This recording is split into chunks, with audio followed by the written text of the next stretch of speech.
Nabinyagan ang isang sanggol sa pamamagitan ng libreng seremonya na inorganisa ng Police Regional Office 5 sa pamamagitan ng Virac Municipal Police Station ng Catanduanes Police Provincial Office katuwang ang iba't ibang stakeholders sa komunidad sa Barangay Pajo, San Isidro, Virac, Catanduanes.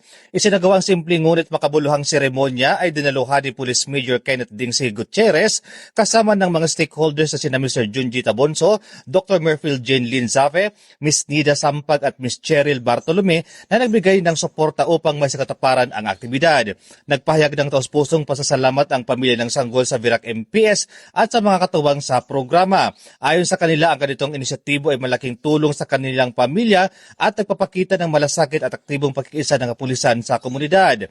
Sa ilalim ng pamumuno ni Police Brigadier General Erosito N. Miranda, Regional Director, patuloy ang Pro5 sa paghatid ng serbisyong may malasakit sa publiko, hindi lamang sa pagpapanatili ng kapayapaan at kaayusan ng sa rehiyon, kundi maging sa aktibong pakikibahagi sa mga programang sumusuporta sa kapakanan at pag-unlad ng bawat mamamayang Bicolano.